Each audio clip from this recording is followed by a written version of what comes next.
Go, fight, win. That's the perfect way to start the show. And we're going to be leaning on you again here because apparently I have the immune system of like an 115-year-old. Strong. What's happening, everybody? Virile. I'm coming at you with full force and reckless abandon. What's happening, everybody? This is a Fantasy NBA Today live show. It's fun-ish Shirt Friday. I mean, I'm beat, dude.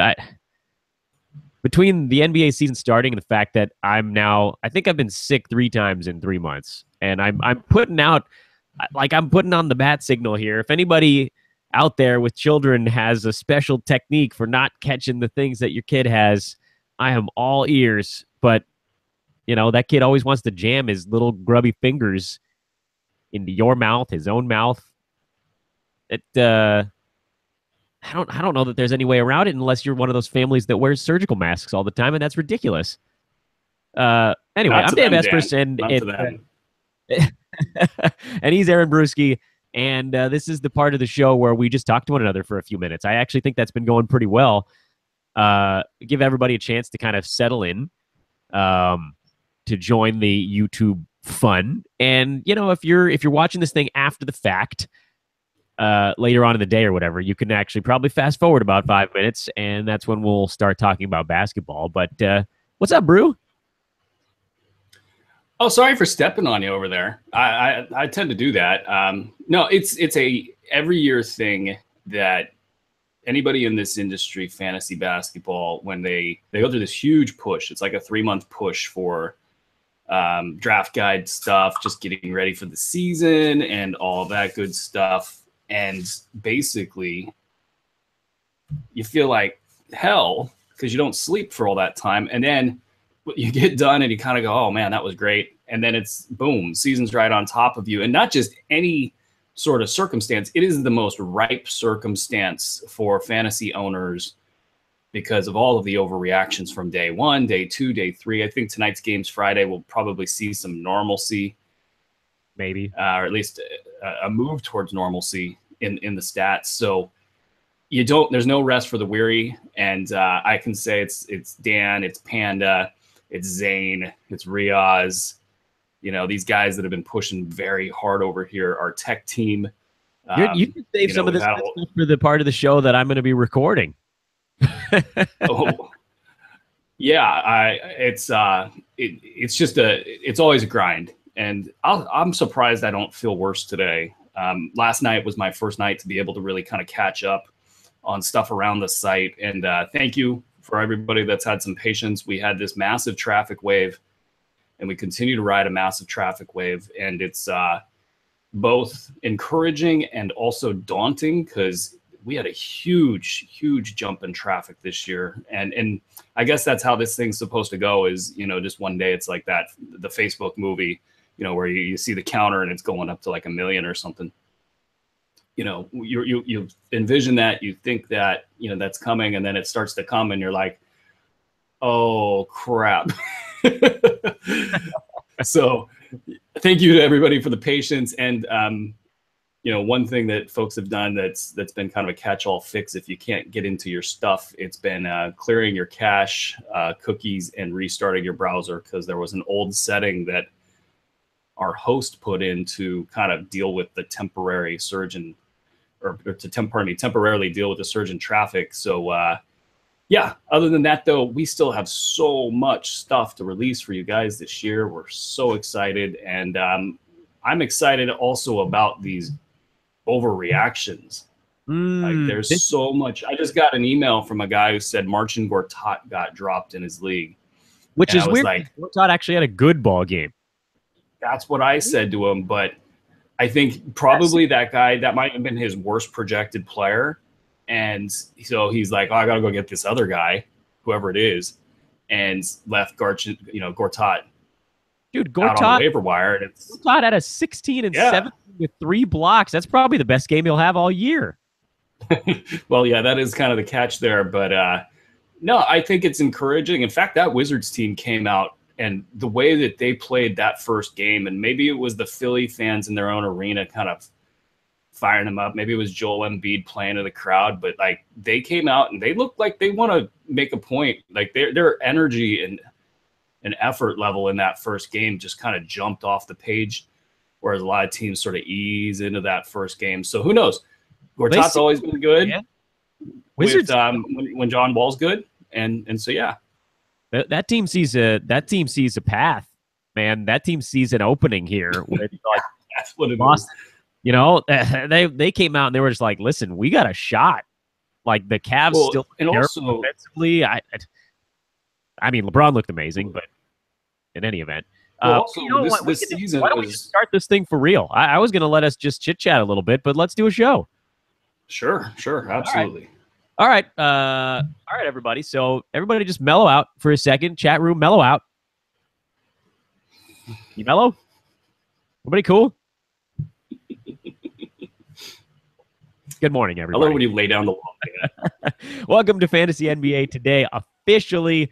Bruski and I were just going to talk about whatever, but like you launched straight into basketball stuff, and there's already, more people watching this thing than usual. So we'll just go right into this deal. I'm Dan Besbris. He's Aaron Bruski.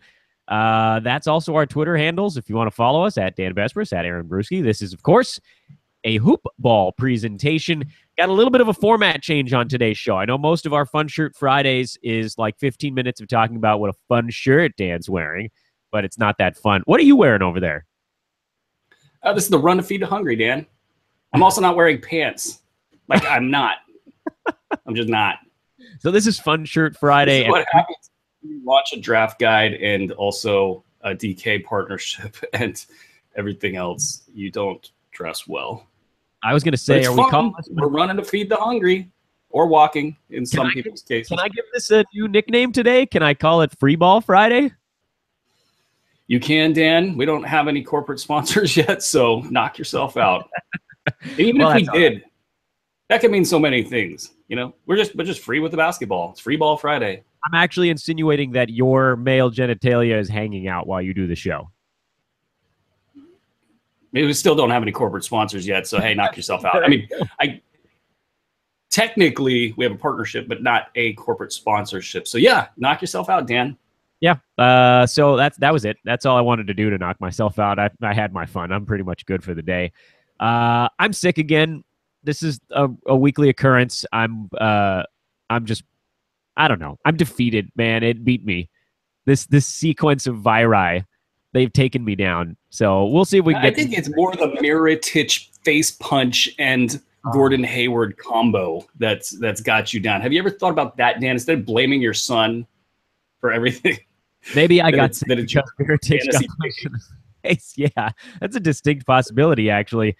Don't talk to me about Nico. Well, talk to me about Nico in like a month, maybe when he's coming back and he's going to stomp on everybody. But the other part of the Besbris bunch was great. Thad Young was awesome.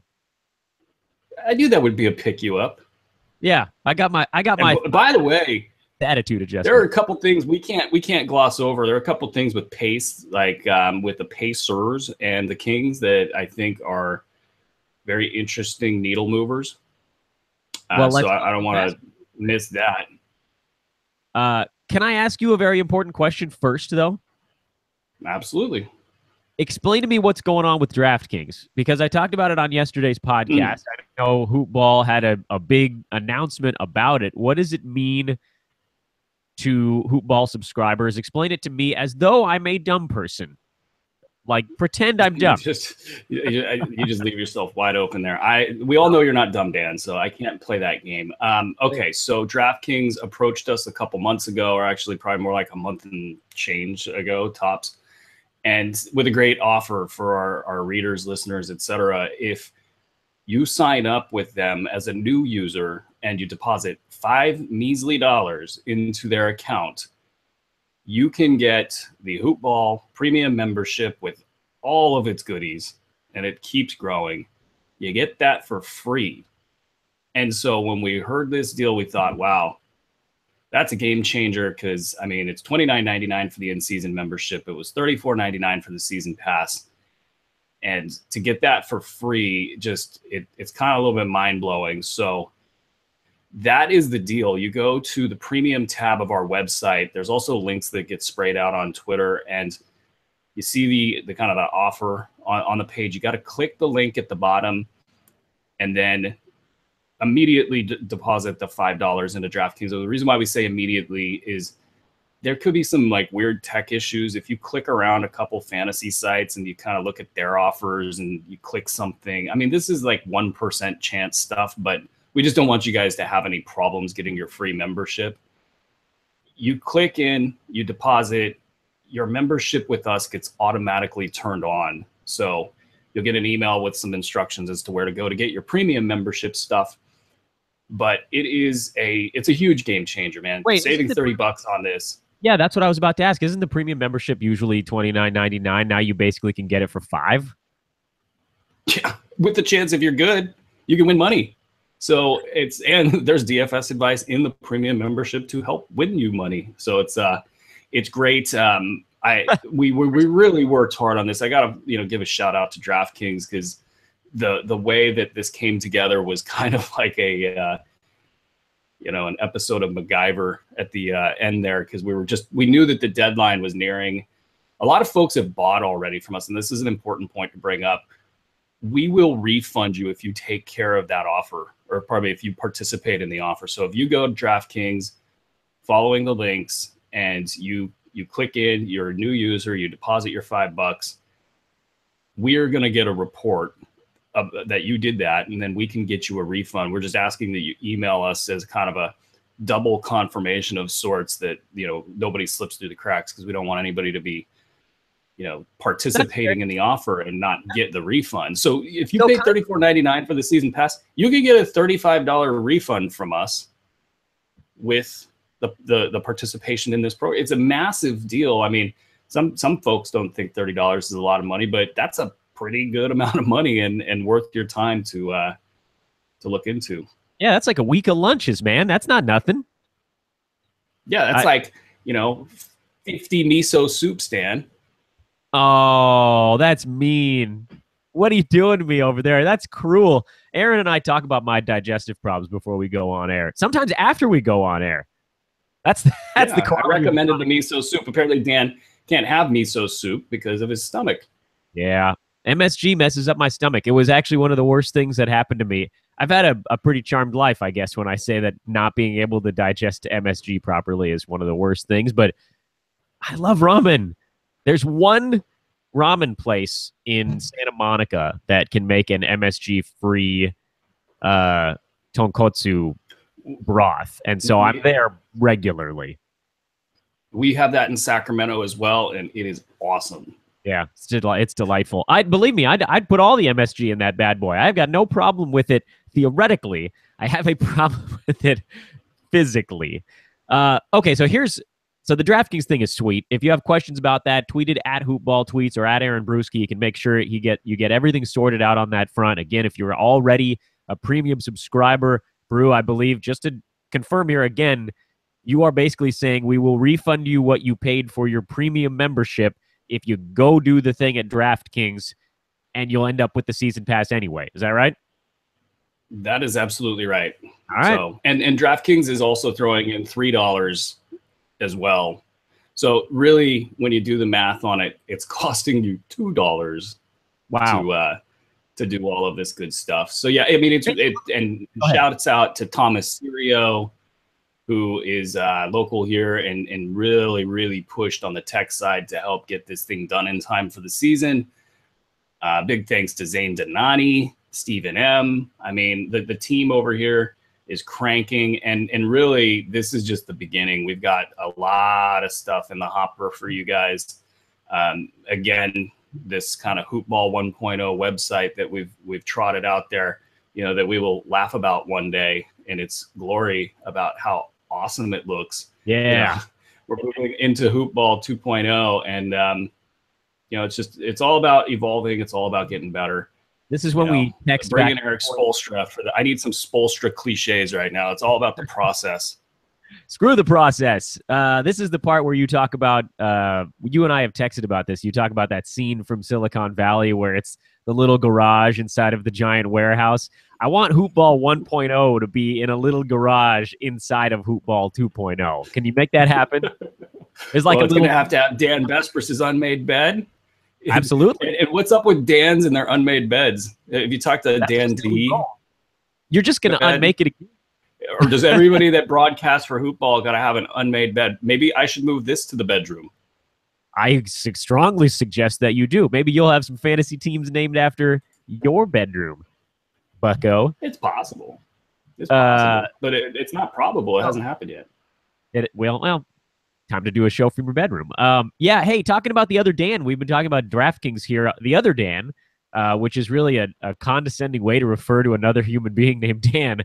Dan Durrett does our DFS show Monday, Wednesday, Friday. It's live for premium subscribers. Tuesday and Thursday, it's going to be going out over the DFS Today podcast stream. And so, if you want to win money in DFS with the $5 you just put into your account, then got an extra $3, and then got the season pass for free, you can do that with the information here at Hoopball, either via the podcast or via the written word. Brew, I think I just saw you mute your microphone. Is everything okay over there? Yeah, we've lost you. Nothing now you're back here, Dan. Just buying a couple moments of sound-free brew. Oh, man, I don't know what you're up to over there, but I don't like it. Okay, so here's my plan for today. I'm putting you on the hot seat. How warm is your seat right now? Because I'm going to ignite it. It's rather mild and cold, Dan. Okay, perfect. We've gotten, me personally, via Twitter, the Hoopball forums, which are just out of control right now. It's amazing. I don't think I thought it would work this well. When I say that, I mean, like, I didn't think that it would catch on as fast as it did. And now I spend almost my entire morning going through the Hoopball forum to make sure that I've weighed in on pretty much every thread happening. But that's not the point of all this. If you want to participate in that, go to hoop-ball.com, click on the forums tab. What I've done, though, is I've gone through the forums, I've gone through my Twitter feed, and I've written down the names of every single player I've gotten a question about that I thought was reasonable. I sliced out a few. Like you mentioned Marcin Gortat before we went on air as someone who got dropped in a league. If you're in a league where Marcin Gortat got dropped, you should go own him. That's not a guy we're going to be talking about today. We're going to be talking about the Kelly Oubres, the starters that underachieved, where people are panicking about that, the bench guys who overachieved, where people want to go drop a Marcin Gortat and pick up one of these guys. And we're just going to hammer our way through them player after player, giving each of our thoughts. And my guess is a lot of people are asking questions in the chat room right now.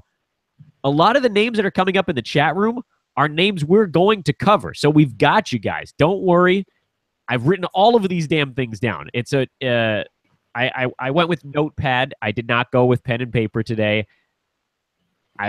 Honestly, I was concerned that I might end up blowing my nose in the sheet of paper that I wrote all the names on. So I went digital. I can't blow my nose into my monitor. If I do, it'll ruin my monitor, and I don't want to do that. So they're in no particular order, I should also mention. I was scanning, and I wrote names down as I was going through, and then I went back and I tried to combine names that were on the same team.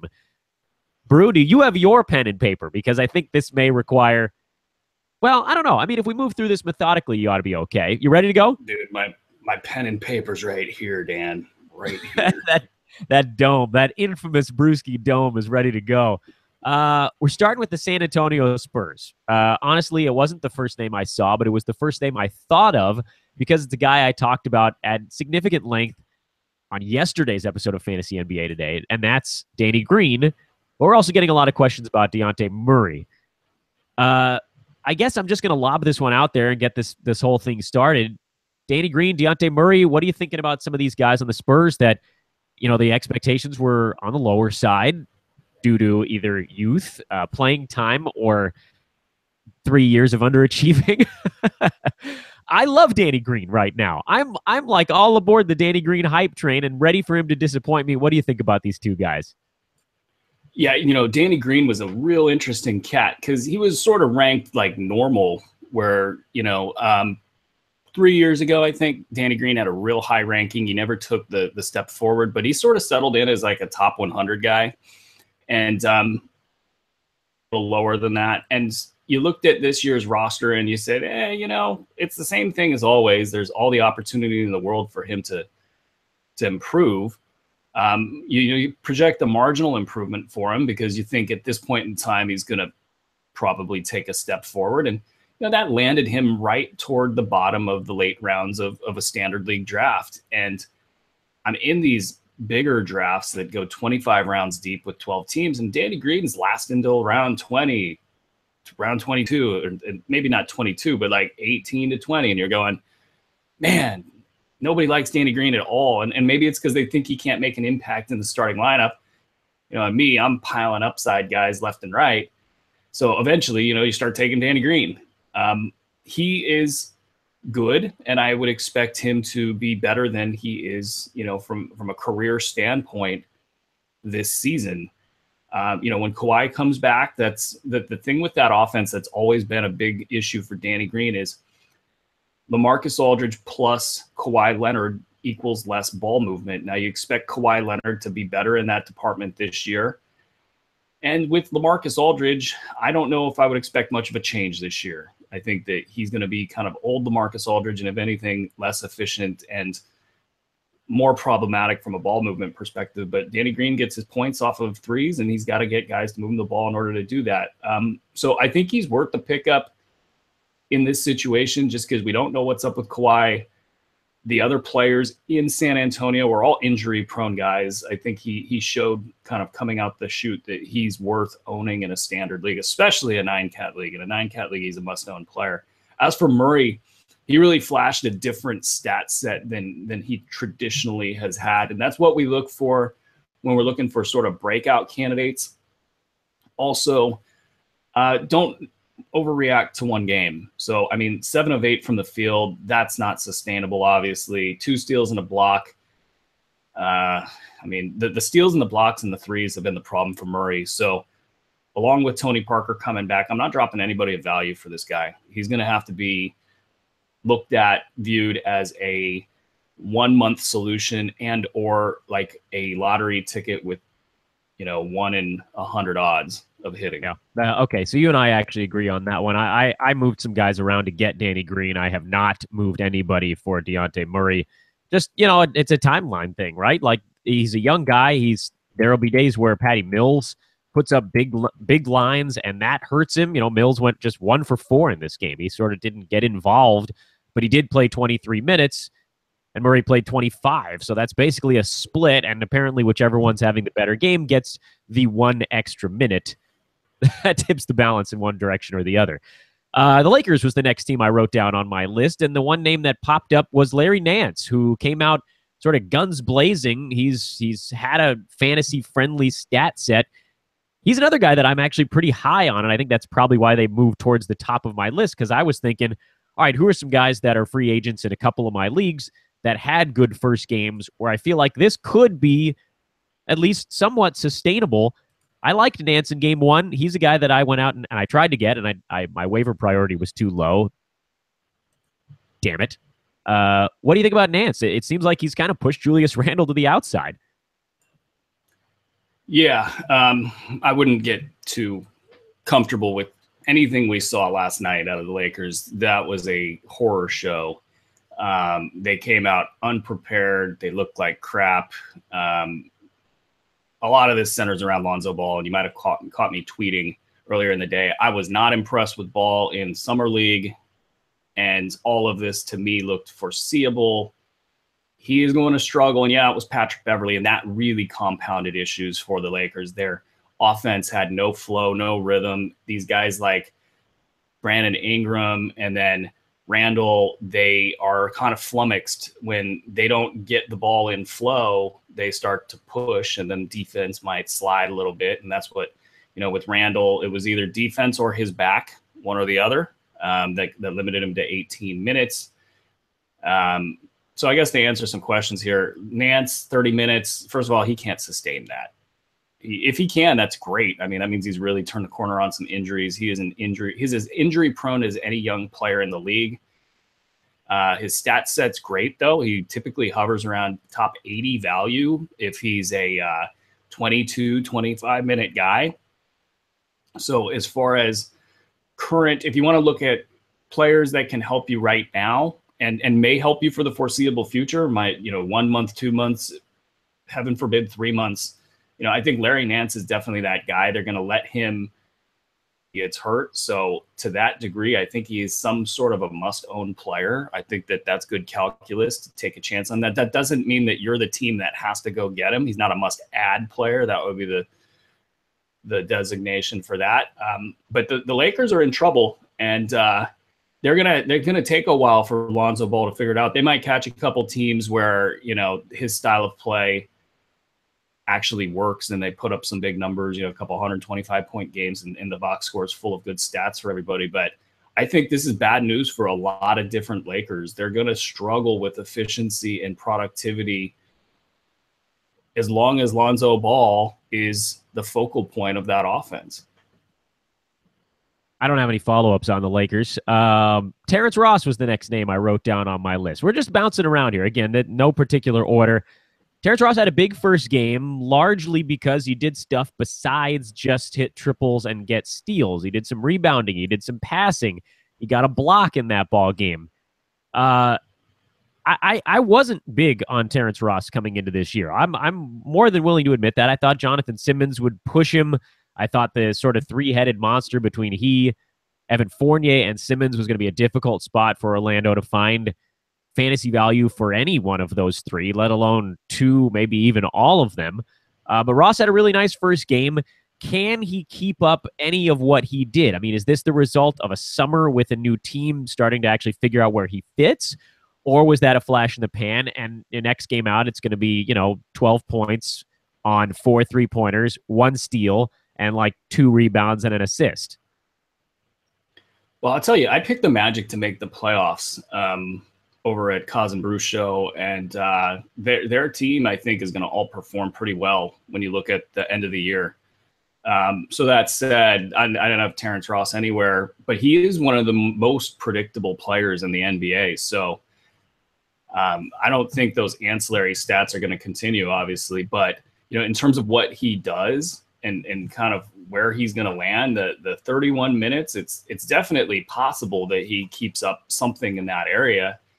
I think something in the 26 to 31 minute range is what I had for his MPG. And, with that, I think in an 8-cat league, he's probably a borderline player, but he'd be a plotter, and you'd be surprised what these plotters can do. Forget it. And you just go into it with that game plan saying, all right, I'm going to go get 78 games out of Terrence Ross, and that top 125, top 140 value is going to look like top 80, top 90 cumulatively at the end of the year, depending on how you want to play that.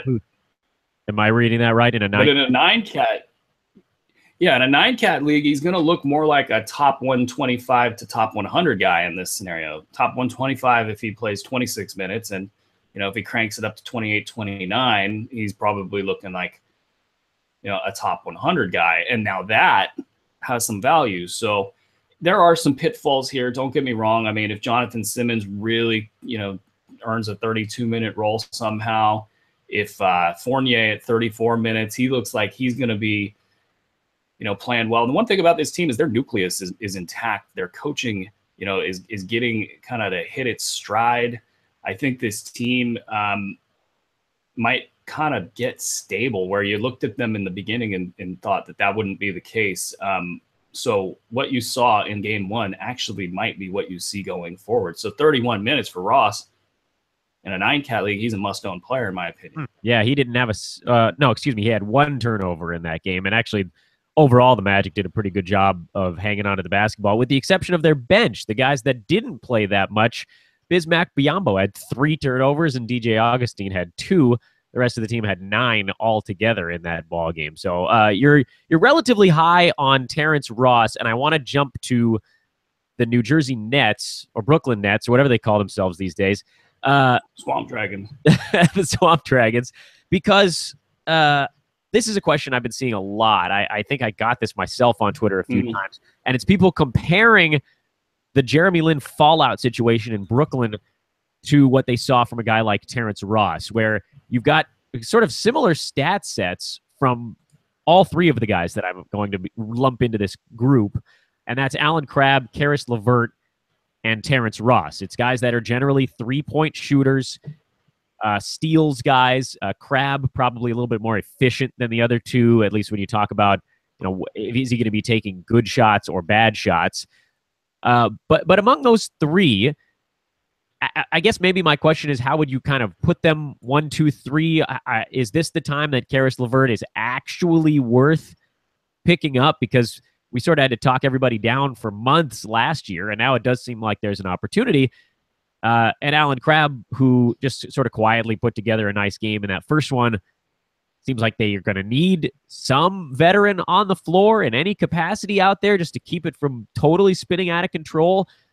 What's your take on the two? So we got Karis, LeVert and Crabb are sort of the two that I thought everybody was talking about. And then there was a third in there, though, right? Was it Ross? Just comparing Ross, who we just talked about, to the two guys on Brooklyn, I think that's the decision a lot of people are making: is who of these three guys am I going to get? Who's the most interesting of them? I think Crabb's at the top of the list without any doubt, because here's the thing with Crabb. He has really good offensive talent, and he is an underrated defender. So we haven't really seen him get loose with any sort of usage, and so that's going to bode well for him. His stat set is really sweet. It's very efficient in the shooting departments, or the percentages departments. So when you add the high volume of points and threes, he's going to trickle in with some rebounds, assists. He's not going to be good in the defensive stat department, but he's got enough there going for him with the percentages to where he could climb up and be, if everything went right for him this year, he'd be a top 50 guy. Wow. Okay, so who falls in the number 2 slot behind Crabb? Is it Ross or is it LeVert? I lean Ross myself, but feel free to tell me I'm crazy. No, I like LeVert here. And the funny thing is things can change, man. Like last year, it wasn't a good recommendation to make, Karis LeVert a strong pickup because of his stat set. But fast forward a season, a second-year guy with the stat set maturing, just adding a little bit incrementally in each department. And this guy has always looked like a great basketball player. So now you just factor in the injury to Lynn, just sort of speeding up LeVert's timetable to get more minutes. Yeah, I think he's a great pickup. And LeVert ended up on a lot of my teams on draft day, sort of as kind of like a 15th, 16th round sort of a pick. And so that's, I think LeVert over in a 9-cat league, I'd probably go Ross just because the stat set is so slanted toward 9-cat. And for LeVert, he's going to turn the ball over quite a bit for this team. So you probably end up with a better outlook for Ross over LeVert. But if that kind of thing doesn't matter, a lot of our head-to-head players out here punt turnovers, then, just LeVert to me has a lot of upside in this offense. You can see the commitment to run out of Brooklyn matched by the Pacers. The stats could get pretty gaudy for LeVert toward the end of the year, where he's putting up like 18, 4 and 4 with like a steal and a half, and he'll still have some efficiency issues there. But I like LeVert a lot this year. So it sounds like okay, so that's relatively close, 8-9-cat, kind of splitting things down the middle, but down the line is where things do start to tip a little bit in a different direction. Let's jump to a couple of guys that were drafted that had some underperformance issues at the beginning here and what that means in terms of fallout. One of them is Tim Hardaway Jr., who came out and, like the rest of the Knicks, pretty much got stomped by the Oklahoma City Thunder yesterday, although Kristaps Porzingis did have a reasonable ball game. He's not alone in that one. Willie Hernan-Gomez barely got himself off the bench in yesterday's game. What are we doing with the New York Knickerbockers? That was a weird one. Well, Jeff Hornacek sure showed those guys. Showed them who's boss. So that's good. And Kyle Quinn saw 22 minutes too. I don't know what's up with Hornacek. Like, I try to give him the benefit of the doubt when he was in Phoenix, but things didn't go well there for him. Some of the guys that were in that cast of drama were the Markieff Morris twins. the Morai twins, and they're they've been kind of exonerated for their one thing that they had going against them, and I guess the barking and the technicals and the yelling and all that probably didn't look good either. But now Hornacek's in New York, still drama, still dumb stuff going on. So who knows? But the Hernan Gomez thing is going to be dealt with by the New York media. You don't get to do stupid stuff as an organization or as a coach when you have 20 committed beat writers that know their stuff and are already writing articles about, okay, that was cool, Hornacek, don't do it again. Because he's supposed to, Hernan Gomez is named by the guys that know stuff. The Perrys of the world over there are saying, yeah, this is one of our top 4 guys. Like, that'll all work itself out. I'm not dropping Hernan Gomez in pretty much any situation unless you're really in a shallow league and a top 80 guy with a pretty strong outlook, comes floating along the waiver wire. With Hardaway, though, that I'm not worried at all. I think that the hard part with this team is you go into Oklahoma City, they've got some pretty good wing defenders there. They're at home. Melo's playing against his old team. They had a ton to prove last night. And Oklahoma City, Paul George is a great number 2. He's not a good number 1, but he's a great number 2. And, just not even talking offensive ability, just talking like mentality. And to pair him with a Russell Westbrook, who also kind of has top personality, really wants to win.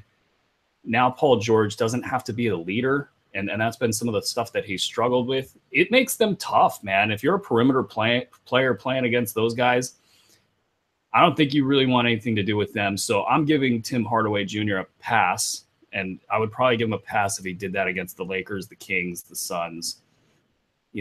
Put a bad team in there. It's day one, folks. He's going to be just fine. Yeah, that I wasn't too worried about that one. I mean, the Willie Hernan Gomez thing is particularly weird. That could continue. That's the other thing there. It could, the Willie Hernan Gomez thing could continue for a couple weeks, and it could also be the thing that gets Jeff Hornacek fired.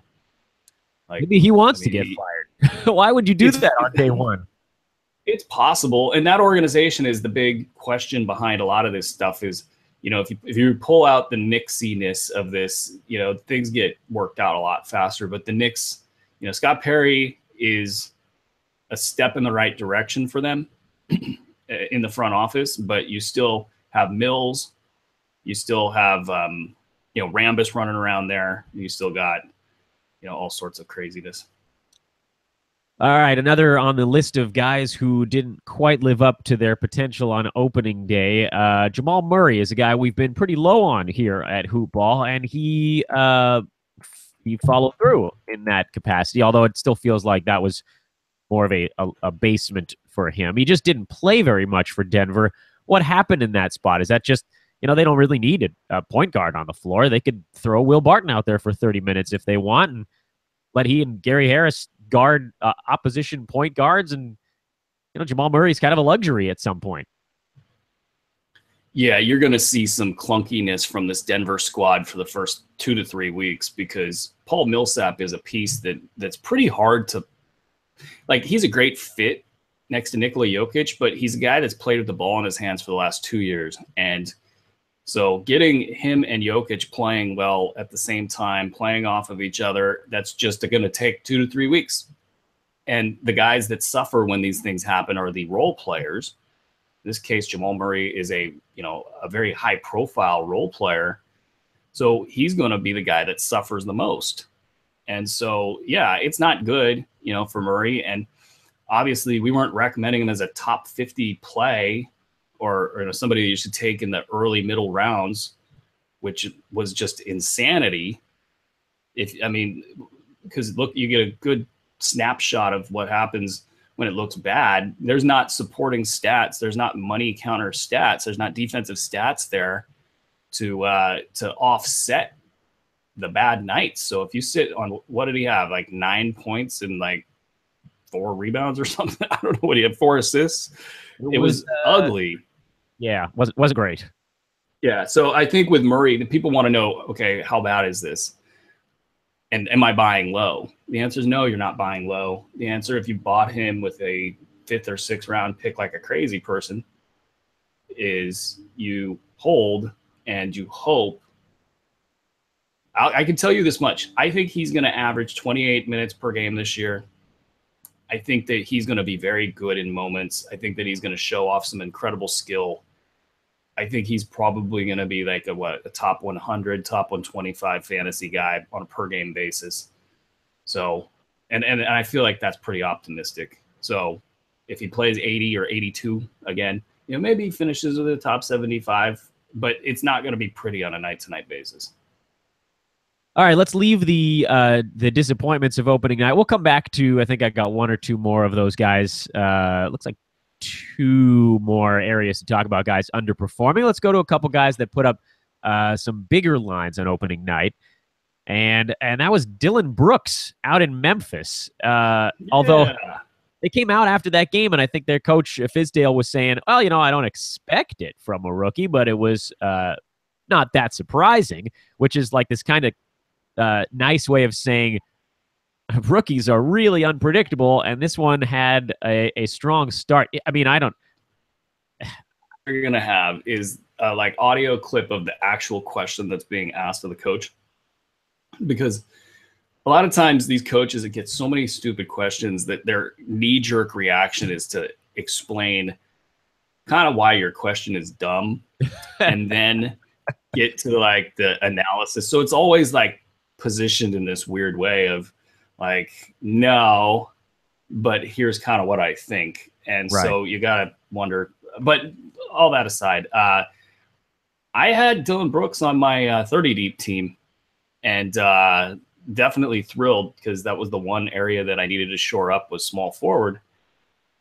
And I think he can continue to be a player for the Grizzlies. And you look at their team and their injury situation, and Chandler Parsons doesn't look good. You could take a flyer on him, and there's at least a rationale for it. I don't know what the percentage chance of him being useful in standard leagues is this year. If I had to handicap that, I'd say maybe like 25. That's not bad. No, for a rando.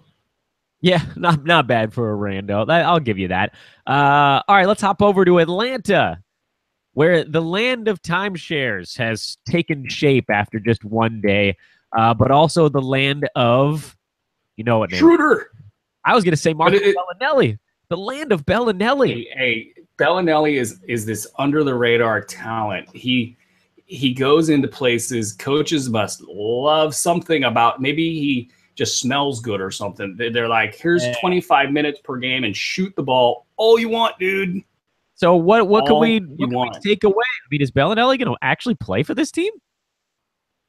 Well, I thought he was going to play no matter what, because this is what he does. Marco Bellinelli gets on your team. He did it in Charlotte. In Sacramento, they turned the damn offense over to him, but that was a George Karl stupid thing. But yeah, no, they're going to, especially early on in the season as younger guys are not developed. I think that Marco Bellinelli is going to get in there. I don't think it's going to be like what, I wasn't paying attention to the game in its totality, but I kept seeing tweets of like Marco Bellinelli heat check. And so yeah, he went for 20. He went for 20 in that one. That was pretty beefy for night one. Yeah, there's some Schroeder 26 shot attempts, I think, is what I saw for his box score. Like, this is a classic. Schroeder doesn't really kind of know how to distribute the touches the right way. He had a good game, obviously, Schroeder, but the thing with him is his regulator. He's never really been able to turn it off. That's been that'll be the yin and the yang for his season.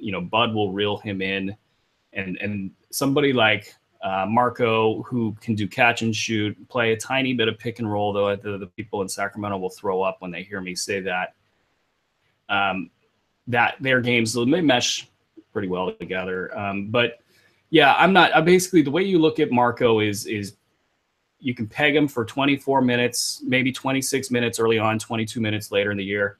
26 minutes of Marco Bellinelli is going to get you something like, top 125 value in kind of either format. So I don't know that you're adding him and dropping anybody of value. If you are in a little bit deeper league and you're like, I need to do something now, maybe you got an injured guy and you need a spot filled, you could throw Marco in there and probably get through like a month where you're just looking for a stopgap solution. But I'm shocked I didn't get more tweets about Taurean Prince. Yeah, he had it was looking. Go ahead. Yeah, it was looking pretty bad there. I was looking at the stat tracker, and it was fourth quarter, and he was sitting on like something like 8 and 6, and then he managed to get a block, and then I believe he finished with like 10 and 10. And I thought, okay, here come the tweets. It was kind of like Jokic last year, where Jokic, people panicked a lot early on. And this is better. I mean, 10 and 10. My thing is serviceable. Buy low. Well, I think you got to float an offer out for Taurean Prince before tonight's games. I don't know if the Hawks play tonight or not. I'm pretty sure they do. You got to float an offer out there. For those of you who are not initiated, and I believe this is a free show that's going out there. The Bruski 150 had 6 players that the Hoop Ball 6 that were basically like go out and get. So basically one of those guys is Taurean Prince, and he's in the B150 and kind of like the top 40, top 45 range, which is it's a big jump. A lot of people that I respect are like, Bruski, you're crazy. Prince might get brought along slowly in the first month. He might have issues putting up some offensive numbers on nights that Schroeder's not a very good distributor, but this guy can play. He is going to just dominate, the Hawks minutes. He's good offensively, but he's even better defensively. It's going to be just a thrill to own him down the stretch. And, I think owners would be wise to throw that buy low offer while there's a little bit of ambiguity, maybe some buyer's remorse out there. People like, oh, Bruski, what is this, Myers Leonard? Come on, man. What do you think about the center situation in Atlanta? It seems it was a total timeshare on night one. John Collins, Dwayne Dedmon, both were actually usable in that ball game, but generally in a timeshare, you're getting more negative nights than positive nights. Are you making any moves on that front? There's a lot of hype about John Collins. I don't know if he can live up to it in reality or fantasy. The defensive numbers aren't great for him, so he really has to just go big with points and boards. There is something to be said for being a combo with Schroeder, some alley-oop rim running action there. But it's hard, man. The Hawks want him to be good, but at the same time, if he's not good defensively, Bud's not going to play him much more than he played the 22 minutes he got in that game. So I'm not adding Collins. I'm not, with Dedmon, viewing him any differently than I viewed him in the beginning of the season. The 26 minutes that's an idealized version of Dedmon. So that was a little bit of an interesting thing. I pushed his minutes up as far as I could without like really feeling like I was just guessing. He had never really played more than 17 minutes per game in his career. And it wasn't like he didn't have a chance either. He played for some bad Magic teams. The Spurs really could have used him in a couple spots, and he never really climbed up. So with Bud being a kind of a Spurs guy, he obviously got tipped off to Dedmon, as far as what Dedmon was capable of, and that if he can get 26 minutes, he'll be a top 80 guy. So now Dedmon was somebody that should have been owned in all leagues before this, but he did flash his upside at least for one game. Yeah, 3 blocks is always a good one. Lauri Markkanen is the next guy on the list. We head to the land of the Chicago Bulls. Oh my God, what the hell? The dumpster fire that just can't be put out. You're on no sleep, and then you get your hour, you wake up, and it's like Bobby Porter's punched a guy. Yeah. What the hell? Yeah, almost Mirotic. He was a wonderful start to the fantasy season for yours truly. Since I have Mirotic and Thad Young on every single team, That was a bit of a letdown, I'll say. A bit of a letdown. Yeah, a bit. It's rough. So they're going to be just a clown show in Chicago all year. The organization is clowny, very clownish. The coaching situation is not great. I don't think Hoiberg really has done a ton to kind of earn his keep in Chicago. The fact that players are punching each other out is a testament to the dysfunction of that situation. I don't know how it gets, how it gets better, but removing talented players from the equation makes them such an easy out. Toronto just toyed with them last night. Yeah, Markkanen's going to get minutes. So, I mean, like as of right now, is Markkanen worth a pickup? Yeah. 17-8 with 2 threes and a block. Are his backers feeling pretty good today? Yeah. No, but Bobby Portis is back in 2 weeks. Yeah, Portis, well, the stat set for Markkanen is the thing here. And so if he's good offensively, we'll give him that for a second here. He's still got to struggle with lack of defensive stats. He's still going to have to struggle with the fact that he's just taking a bunch of jumpers and he's not going to be efficient. So, like, if he gets this 17-8 with 2 threes and a block, it is 33 minutes every night for the rest of the year. I mean, what's he going to be? Probably like a top 75 guy, so that's the upside. And we're at that place right now. He would have to keep this up all year long to get that upside. Now, maybe let's call him a durable player, even though he's been injured and banged up. Maybe that top 75 could be a top 60, but if he's banged up and missing games playing for a bad Bulls team that's not going to take any chances with him, he can slip into not worth it so many different ways. I'm not picking up Markkanen for anybody of value. Yeah. Anybody of value at all. That's a streaming spot. It seems like if ever there was one, right? You're picking him up for 2 weeks and then I guess you hope that he can still do something when Portis comes back. And then in 4 or 5 weeks, you've got both power forwards back that were basically in front of him. That's a tough one. That's a tough one. Yeah, especially because the Felicio Lopez combo is relatively strong. Yeah, it doesn't seem like that's going anywhere. And then you had this battle of big men in that ball game too. So you got a nice game out of Robin Lopez. You also got a big game out of Jonas Valanciunas on the other side. And he does tend to play well when he's going against other big lumbering oxes. But that's not the direction we're going with Toronto. I mean, obviously, if you want to touch on JV, that's your prerogative. I was going to ask you about JV. Norman Powell and CJ Miles. Norman was starting, but effectively this is like a little bit of a platoon situation there. Powell played 24 minutes. He had 15 points, 4 boards, a steal, and 3 3-pointers. That was surprising for Norman. And then CJ Miles had one of his good days. Good CJ showed up with 22 points, 5 boards on 6 3-pointers. It had all the makings of a Swaggy P-like first game for CJ. Is any of this sustainable? Like, can Powell have fantasy value in only 25 minutes? Can Miles have fantasy value in under 24 minutes a game? And obviously, they played a terrible team, so getting a feel for the minutes in this game wasn't necessarily perfect either. Although I do ask the question, for a guy like Kyle Lowry, who's always hurt at the end of the year, why is he playing 31 minutes in a game that they had won in the first 18? Why? Because Kyle Lowry isn't going to be pulled off the floor, and Dwayne Casey don't believe in that either. Neither of them believe in that. So they're going to continue to lose him for the last 3 weeks of the season. Okay, so I hope if Panda, you're watching, my apologies, good sir. Panda is our resident Norm fan.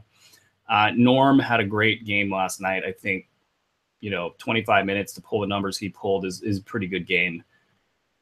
Have a hard time hitting enough threes and having enough steals and blocks to be much more than a top 100 guy. So I think he could be a top 100 guy in kind of a best case scenario. And that makes things not look great because I don't think he's going to be this efficient on a permanent basis most nights. If he can creep up into the 30-minute range, I think he'll have the same type of numbers that he had tonight, but minus the efficiency. You can't expect him to hit 50% of his threes. The field goal percentage is probably okay there. So I just, a lot of people drafted Powell with thoughts of upside, and I don't see it. Miles, this guy, last year, or let's go 2 years back. 2 years back, if you picked him up right now after his 6 3-point explosion or 6 3-pointer explosion, you could almost time it perfectly, and he would have 3 more good games for you, and then you could move on. With Miles last year, he was just all over the board. You couldn't predict when these 3-point outbursts would happen. So there's no real pattern there for us to bank on. I think you're going to see this all season long. 20 minutes, he might have just a crap line, and then he'll have one of these. So you have to be in a very deep league for that to work. Let's talk the Phoenix Suns. I don't want to talk about it too much because they just got throttled in that game. And I feel like this is one of those pretty simple, like, panic button moments where it's like, oh my God, all my guys were horrible in this game. Well, yeah, your team is horrible. They're not going to lose by 50 every night. Presumably there will be some fantasy value mixed in there. But what was your take on, a guy like Marquise Chris barely playing? TJ Warren had a down game. Basically, everybody on the Suns had a down game. But one thing that we saw that might continue is bad efficiency numbers. That was stuff we were worried about with a few of these guys even before they got strangled by the Portland Trailblazers, where they got eaten.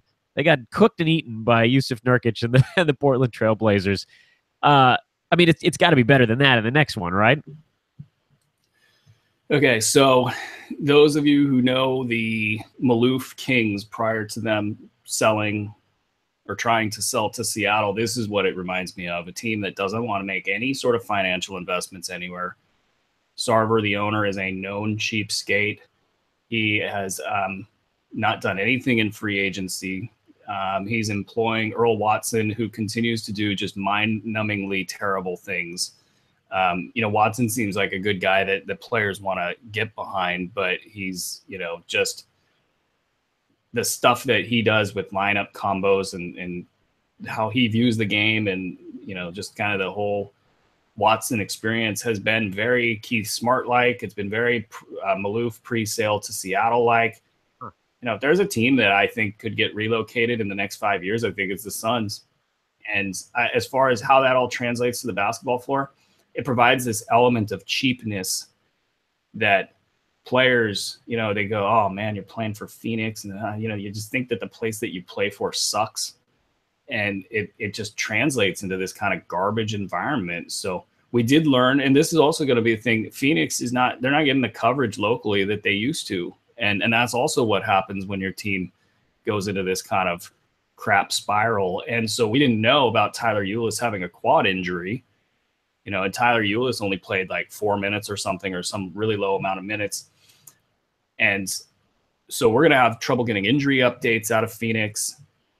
And we're also going to see wacky stuff happen with Earl Watson, who's sending a message, I'm sure, over to Marquise Chris. Chris, I'm not going to worry about it all. I think like if they get so silly as to not play Marquise Chris, that one will really hurt, because I think he's shown, more than say like a Dragon Bender, that he's ready for bigger minutes. And the money counting stats for him are really off the chart. I wish I had gotten more of Marquise Chris this year. Be able to now. And well, yeah, he's a great buy low target, and along with Prince, he would be on the top of that list for overreactions heading into the next day here.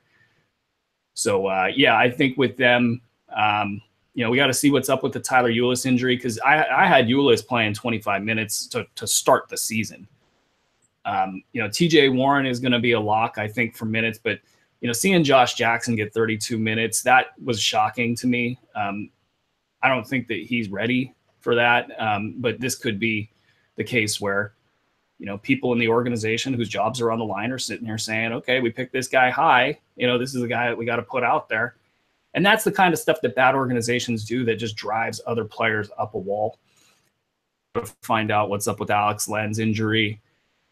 He was a guy that looked good in the preseason, and with Tyson Chandler is kind of the heir apparent there. Chandler got his 23 minutes, and that was a very Tyson Chandler-y thing to have happen. It's going to be ugly, just going to be so ugly. Them and the Bulls battling for the number one slot in the lottery. That's what I foresee this year. Suns under was just amazing. 28 games for the Suns. Yeah, that's my God. I want to just go and like, can I bet on my bets? Yeah, absolutely. Hammer that thing. Hey, what's up, RJ? What's up, RJ? Hey, RJ, what's up? Wes Matthews, big game 1. What's your outlook for Wes going forward? Wes. I really like Wes a lot. For many years, he's even, as he got injured, just great to watch him play and, be an Iron Man and come back from this type of an injury. And we're starting to see players come back from this injury a little bit better than they have in the past. I mean, what Rudy Gay's doing right now is pretty amazing when you think about that this just happened last season. And, he's been able to get a couple dunks that have looked impressive. So I'm a little bit more hopeful that Wes can turn a corner. I didn't have him ranked highly at all. He was really bad last year. Having a playmaker in Dennis Smith is going to help everybody out. That's something they've lacked in recent years. Smith, 16 and 10 with a 3. That's a great start. He's my pick for Rookie of the Year. And if I could redo it, just seeing how bad Lonzo was, I would probably have Lonzo 50 slots lower. And I would say Smith then, by virtue of that, would be the top rookie this season in fantasy.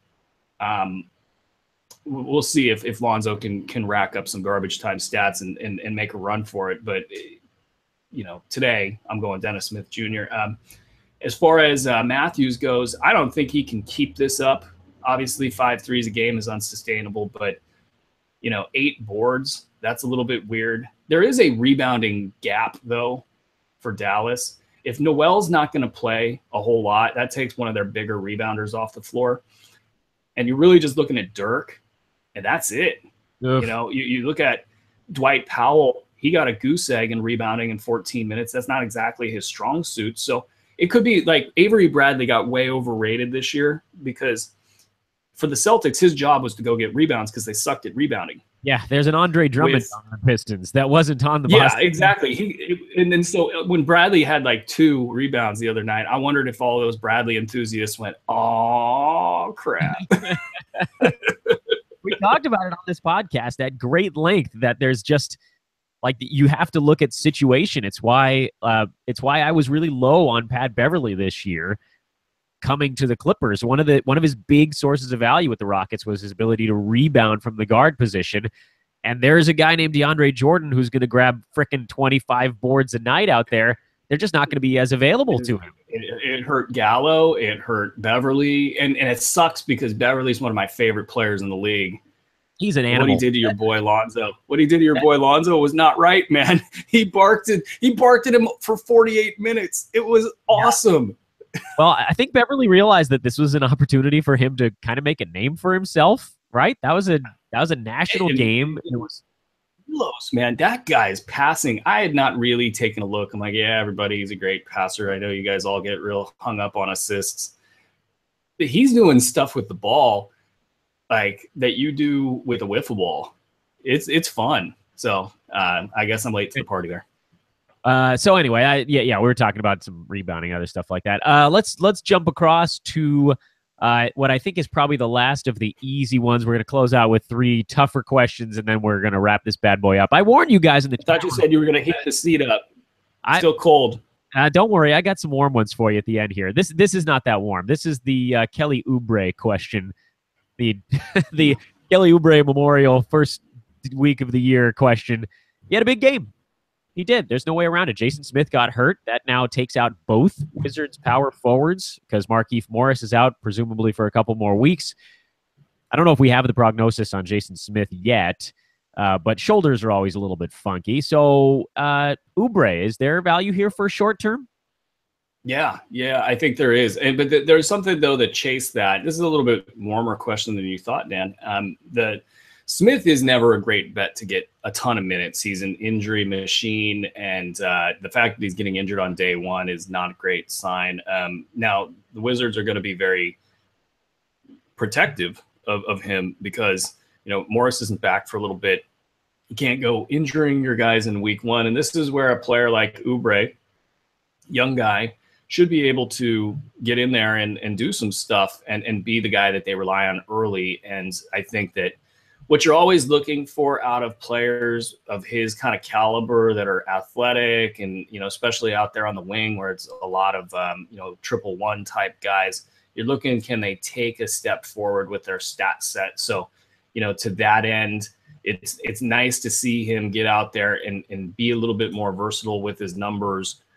And I wouldn't expect a huge departure from what we've seen in the past, but he was terrible in the past. I recommended him a bunch of times, and his stat set never came along for the ride. So 2 steals, 2 blocks, and 3 trays. That's a huge difference than what he's done in the past. If he can flirt with a 1-1, then he's going to be a top 75 guy in 30 minutes per game. Should he be picked up? I like a Kelly Oubre pickup just because there's a potential for upside here. Whereas a lot of the guys we've talked about today, there's not that potential, and so his potential of being this top 75 guy, if I had to put percentage odds on that, I'd say he got that 25% of being a top 75 guy. And that's a little bit of attrition. Keep in mind, the Wizards never got hurt last year. And every single one of their dudes, all the way down to John Wall, has some sort of an injury risk. One of these guys goes down, Oubre's in for these 30 minutes. So that's different than a lot of these other scenarios where, the Wizards are so top heavy. I think you could kind of call Oubre a must-own player in 12-team leagues, even though there's potential here for this to spin sideways. But I just think that kind of upside's a little bit rare. Oubre was not a highly targeted player in my rankings because you can't really bet on a stat set jump. But when he shows it on the first day, you got to kind of change your thinking. Part of this is changing your thinking quick enough and recognizing that, okay, he's not going to get 2 steals and 2 blocks every game, but he at least showed us that. And that's something that makes prior predictions or prior projections, you need to take a hard look at that stuff. So I think, Oubre, you don't drop a top 90 player for him. Maybe not even a top 100 player for him. But if you got somebody like I got Jordan Clarkson in a bunch of leagues, and I really like the fact that Jordan Clarkson is going to get 30 minutes a game and probably be pretty damn good, because Lonzo's going to struggle. Jordan Clarkson's not going to crack the top 75 no matter what. So I might look at dropping Clarkson for Oubre, even though it's probably not good business, because of the odds. I want the upside. Who are the other guys we've talked about today that have been upside plays? I feel like Danny Green sort of falls into that mix because if things actually come together, he's a guy we've seen put up a top 30 season in the past. It actually happened for an entire year. So it's there. It's just, locked deep away where no one can find it. The deepest, darkest recesses of San Antonio. Deeper and deeper. Yeah, deeper. You got to go to the what do they call their? Tell me if you could. Can you know that movie by the time by that quote? No, I did not. What were you quoting? Office Space. The hypnotist yeah, of course. Deeper and deeper, and then he falls and dies. Yep, and you guys. Hopefully, everybody listening to this show has seen Office Space. While we were talking, a couple of big injury news hit the wire. I never got your answer to that question. Is there anybody besides like a Danny Green who has an upside play where the floor could also totally fall out? Or did most of the guys we talked about today were kind of like, yeah, these guys seem like pretty safe bets to be okay?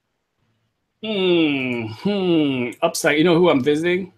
Nathan Wynn's fantasy or probably nightly pickups for our premium members, because what it does is it aggregates a list of pickups at the end of the night. It's released right at the end of the games. And it's a good place to just kind of like see a list of players to answer a question like this. It's not always the case that I'll just go off the top of my head. I might visit another expert's work, especially Nathan's, who's doing a great job for us here, and see kind of what names appeared on his list. And the answer to your question is Green might have the highest upside of the players that we've discussed, because I was looking for somebody that would slip through the cracks, and God, he did a great job with this list. Way to go, Nathan. I hope you're watching. There's players on here that would not be available in intermediate and expert league, but I mean, the only one who, I'm not seeing anybody that really, that's a reasonable play. You know, John Collins, I was looking at Collins there. If Collins gets let loose and just goes for 18-8, you know, something like that, and can add any semblance of any number elsewhere, maybe he could have a better upside. But I'm not on that ride. I'm not really wanting to point people in that direction. So no, Danny Green. There you go. That's your answer. Danny freaking Green. All right. 3 questions, 8 minutes. That's how we're doing the rest of this show. I'm going to start with a truly fun one, and that is young Gorgie. Oh, little Gorgie Porgy. Out in Minnesota, had himself a clunker of an opening night. Tom Thibodeau said, nope, I like my boy Taj Gibson. He's my power forward of this offensive train wreck he's running in Minnesota. What do we do with Gorgie? I know there are actually a lot of experts out there that have just said, don't even wait another game. Cut bait right now. I'm in the I need to see at least one more game scenario of somebody who's been this good in the past. You can't cut him after one night, right? You can't cut him after a month. Like, here's the thing. We've seen this movie. Come on, people. We've seen this. This has happened for what, the last 2 years? Even in his breakout year?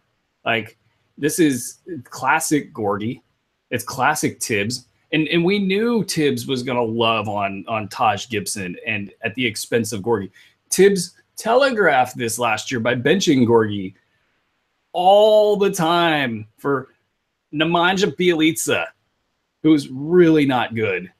No. And so what's up with Gorgie and Tibbs is, you know, Tibbs something about Gorgie's game, and that's evident, but he can be effective in 25 minutes per game for your fantasy team. He can be in 25 minutes per game for your fantasy team.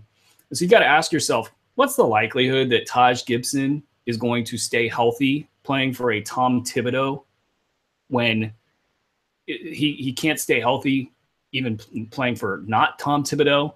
And so what is the chance that Gorgie is going to finish with 22 minutes per game this season? It's practically nil. So what does that mean? He's going to get 25 minutes per game this season. That's going to put him in at a 25 minutes. He'd probably be top 100, maybe top 125 in a worst case scenario. So you're talking about a guy that's going to be above the threshold for being owned, even when it's not going well. So no, you're not dropping Gorgie. That would be, you'd have to almost, I can't even think of a scenario where that makes sense. And you need to, right now, while that kind of talk is out there, you need to throw kind of a shiny top 100 player out there to Gorgie's owner and try to go get him basically for nothing. You're sitting on a guy who's, if he has one more bad game, that owner might drop him. Yeah, that's the thing. That's why I want to say top 100. I think, you know, in these leagues that I play in, like, nobody's panicking on Gorgie Jang.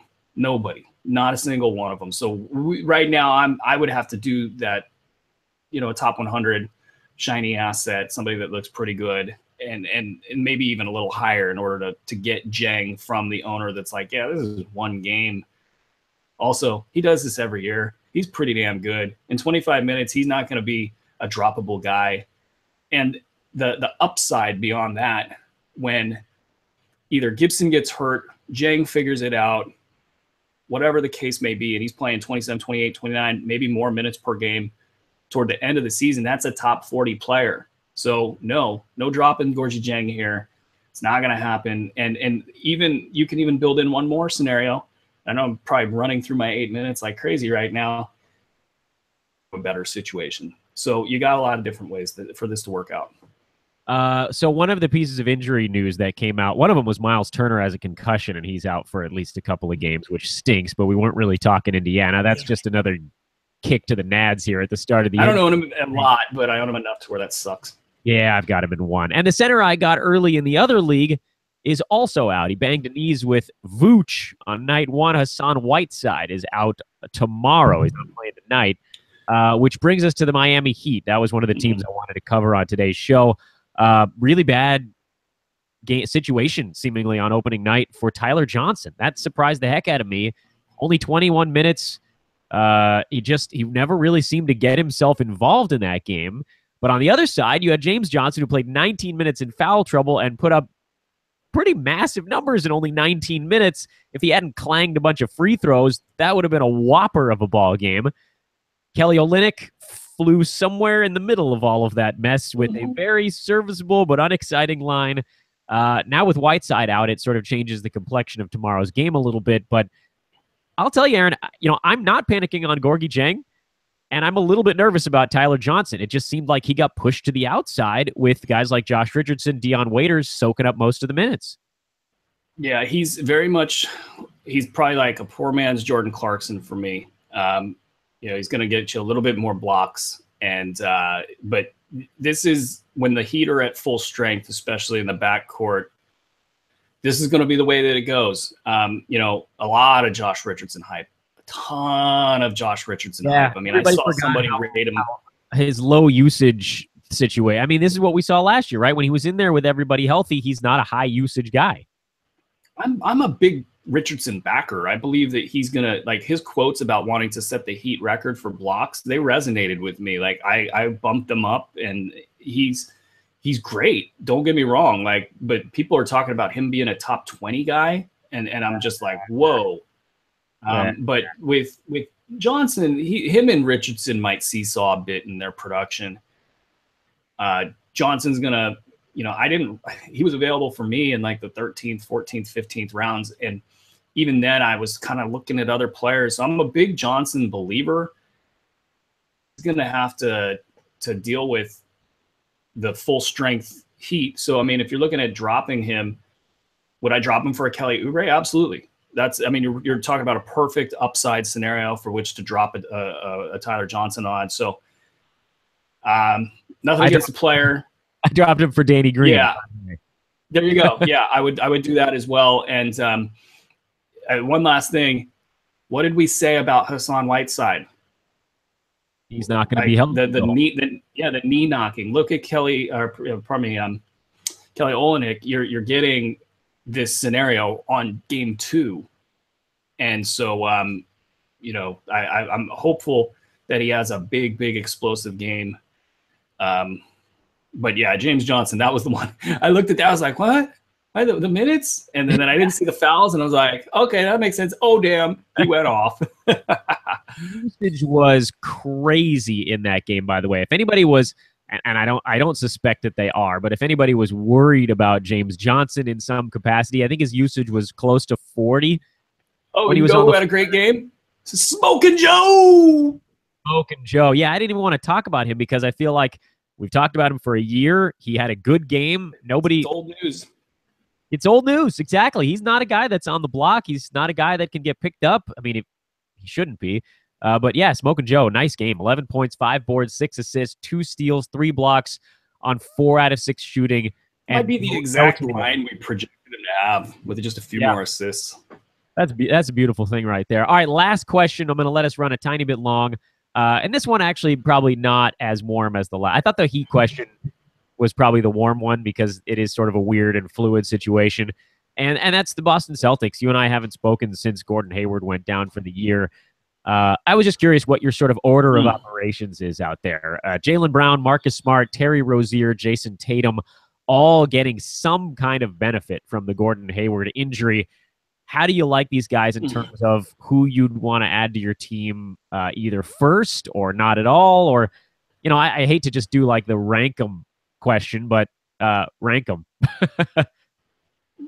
Yeah. Oh, that's just Kevin Harlan just, calling an injury is one of these things. It was the Derrick Rose injury, and then it was the Hayward injury, and just Hayward has broken his ankle, and then you look up and you see his foot is pointed the wrong direction, and that, I mean, your heart goes out to these guys because they work their whole lives for these moments, and then something happens. And so that was the first thing. And then, of course, like I'm sure everybody else, you're sitting there going, do I own Gordon Hayward anywhere? And then I didn't have him ranked high enough to where I owned him anywhere. So there's out there that, got him in the third round and going, oh man, what a just kick to the groin for that. Now ranking these guys,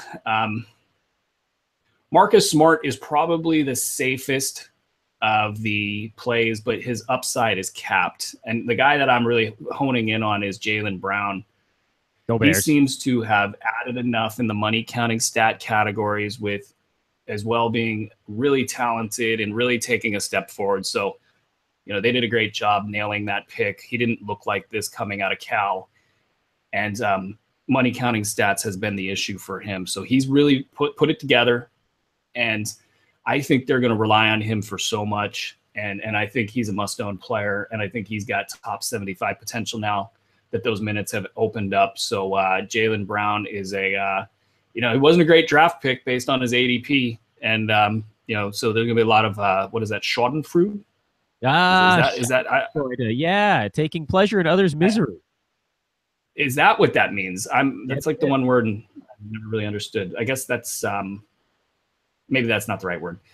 So Tatum, I'm not buying stock in. I think that there's money counting stat issues. I also think that while he does stuff very well offensively, there's going to be defensive things that really drive Brad Stevens up a wall. So that really, to me, those are the questions. Those are the guys. I think people also ask about Terry Rozier because he had a really big first game.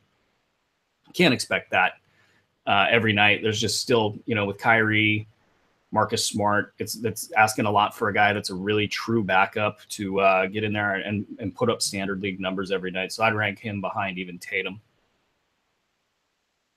You are officially off the warm seat. The lukewarm seat. Lukewarm seat. There were a few in there that warmed you up a little bit.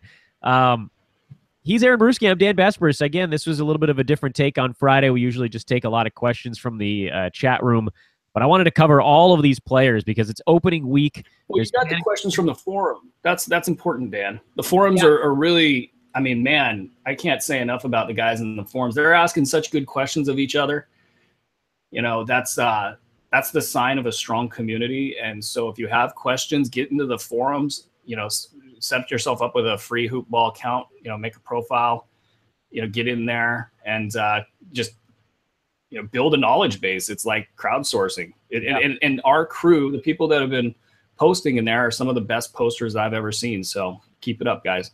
Yep, they're crushing it. So we did technically take questions on today's show. They just didn't come from the chat room. They came mostly from the Hoopball forum and from Twitter. If you want to follow us on Twitter, if you want to ask us some questions that maybe I'll get to on a future show, I make no promises. At Dan Besbris, at Aaron Bruski, at Hoopball Tweets are the three. Go to hoop-ball.com. Check out the forums. Aaron, you know what I forgot to ask? Where is the DraftKings? Is there like a subscribe button? Is there a link so that when people do it's right on the menu. If you're on a desktop, there's the big top menu there. There's a premium section. There's a more premium because we got more premium. In either section, if you mouse over that, you're going to see DraftKings promo. Okay, so they can do it through Hoopball. Click that page. Do it through Hoopball. If you're on a mobile device, which about 60% of you guys are, the menu's on the left-hand side of your mobile device. So just click into premium. You'll see the link right there. Perfecto. Also, let's make sure we answer questions from the chat room on next Friday. We can't dog these guys 2 weeks in a row. No. They'll get their stuff done. Plus, I think a lot of the stuff that was going on in the chat room, I see some Norman Powell questions. I see some Olenek stuff. We covered a lot of players that we're getting asked about because I'm not clairvoyant. These are the questions that were getting asked all week. So I figured probably a decent probability they're going to get asked again on Friday. Thanks to the folks in the chat room for talking to one another. Thank you to everybody for watching. And then, of course, to those of you listening to the podcast after the fact, thank you, as always, for making Fantasy NBA Today your one-stop shop on fantasy podcasting. He's Aaron. I'm Dan. Have a wonderful weekend. Back at you on Monday. So long, everybody.